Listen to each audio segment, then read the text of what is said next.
The engines roared to life. 8 sleek motorcycles lined up on the metallic starting grid at the edge of Galaxios Station, their riders clad in futuristic gear that shimmered under the twin moons.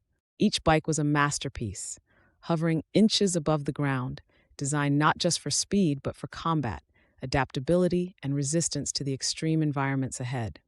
The race would span 5 brutal terrains: lush alien forests, jagged mountain peaks, blistering deserts, underwater depths, and winding caves. Jordyn Chase adjusted his thin-rimmed glasses as he settled into the cockpit of his Nobura XR-7.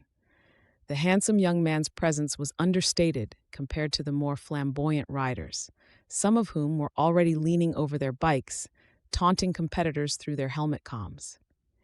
Jordyn wasn't flashy. What set him apart was the calm focus in his hazel eyes and the unassuming determination that made him a wild card in the competition. He had spent years customizing his Nobura for this race, scavenging parts and testing configurations across countless simulations. This was his shot at redemption after he'd lost everything in Palisade Colony. Beside Jordyn, Maya Solace mounted her metallic red Zephyr CX-9, the machine so streamlined it seemed to pulse like a heartbeat under her gloved palms. Her braided dark hair was tucked neatly under a high-tech helmet, those stray strands framed her radiant face. Maya was known on the circuit for her cunning adaptability. Beneath her graceful exterior was a fierce competitor with a singular focus, winning the race to afford surgery for her mother, who was dying back home on Lyrion Vive. While Jordyn had heard whispers of her story, they had never exchanged words before today. Purpose drove them both, yet fate had written their paths to converge. "Racers, prepare for ignition," boomed an announcer's voice through the sky speakers, echoing over the gallery of spectators watching from the station balconies. And remember, first place is everything in the Obsidian Blitz. All others simply fade away. Riders leaned forward. Jordyn cracked his knuckles on the hyper-responsive grips. Maya inhaled deeply, and with a flash of green light, the race began.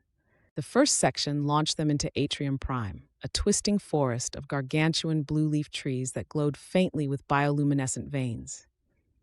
The hovering motorcycles wove through towering roots and hanging vines, each rider jostling for position in the narrow paths. Jordyn found himself boxed in by a burly brute piloting the Typhoon X1, its rear engines blazing fire dangerously close to his face.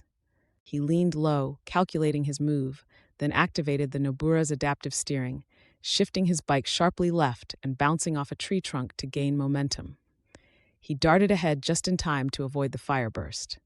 Maya, meanwhile, was using her agility and quick reflexes. While others relied on brute force strategies, she skimmed past obstacles with micro-movements, her Zephyr CX-9 responding almost intuitively. When another rider nearly clipped her, she released a small sonic pulse from her exhaust, just enough to disorient him and open her path. Jordyn noticed her maneuver from the corner of his eye. It was clever, yet not malicious. He silently appreciated her skill as they broke out of the forest, moving into the stark highlands. The second terrain brought them to the mountains of Calum Ridge, where jagged peaks pierced the clouds like razor blades. The race path wasn't a route so much as it was a test of survival. Magnetic storms swirled overhead, disrupting the bike's navigation systems. Riders had to rely on sight and instinct to avoid plummeting into endless chasms. Jordyn found himself neck and neck with Maya as their bikes clung to the edges of cliffs using mechanical grappling hooks. Suddenly, a terrifying crash echoed across the ridge as one of the riders misjudged the storm. A bolt of energy struck his bike, sending him spiraling into the abyss. Jordyn tightened his jaw against the growing chaos as competitors grew more aggressive. One man attempted to ram Maya's bike off the ledge, but Jordyn intervened, deploying his Nobura's side panel stabilizers to bump the offender back, preserving her position. "What was that for? For not letting someone play dirty. Don't get used to the help." Maya smirked under her helmet, appreciating the unlikely camaraderie. As the racers entered the third terrain, the blistering Sunspire Desert, the hostility only escalated. The golden sands shifted unpredictably, creating mirages that confused even the most advanced navigational systems. Heat waves distorted both the riders' vision and the tech readings of their bikes. Jordyn and Maya stuck close, realizing that working together was the only way to push through this segment.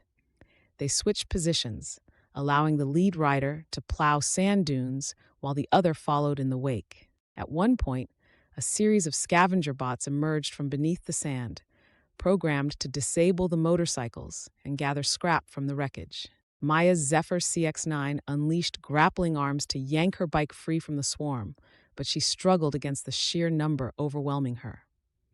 Jordyn darted closer, deploying an electromagnetic pulse that temporarily shut down the bots, freeing Maya's bike. Guess you're getting used to the help now. Not bad for a wild card. Their connection grew as they hit the fourth terrain, the endless depths of Opalis Sea. With their bikes transforming into submersible modes, the race turned into a test of both navigation and survival against the crushing pressure and erratic currents below the waves.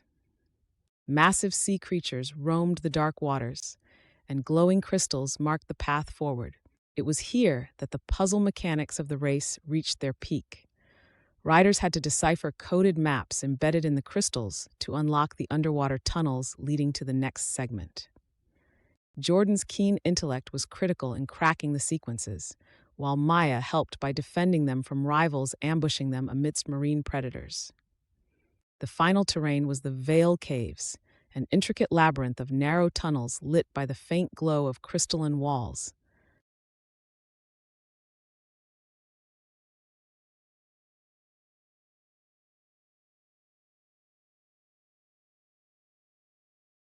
The twists and turns of the route forced riders to outmaneuver each other with calculated precision. Jordyn began to pull ahead, his Nobura XR-7 roaring as it gripped the tunnel walls. Maya was just behind him, her Zephyr CX-9 maneuvering fluidly through the winding path.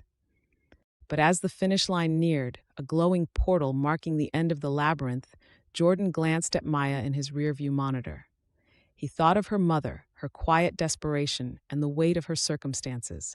She had fought valiantly in this race, earning her place as much as anyone else.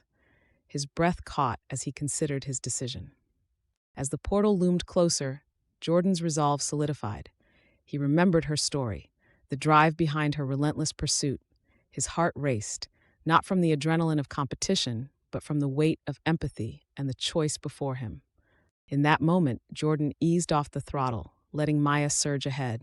He watched as she crossed the finish line, the champion of the race, her expression a blend of shock and gratitude. He slowed slightly, letting her draw closer. Maya nearly shouted at him through the comlink. "What are you doing? You'll lose." Jordyn's voice was calm. "Go win, Maya, for her." She stared at him in disbelief, but didn't hesitate.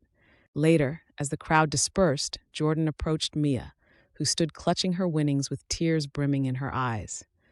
"You could have won," she said softly, her voice trembling. "Winning doesn't mean much if you don't have a reason for it," Jordyn replied. He adjusted his glasses and smiled faintly. "Your mom needs this. I'm just glad I could help." Maya couldn't find words to respond. Instead, she stepped forward and hugged him tightly, her gratitude speaking louder than words. For a fleeting moment, amidst the chaos of the race and the weight of their burdens, they found something greater, the beginning of trust and friendship forged in the fires of their adventure.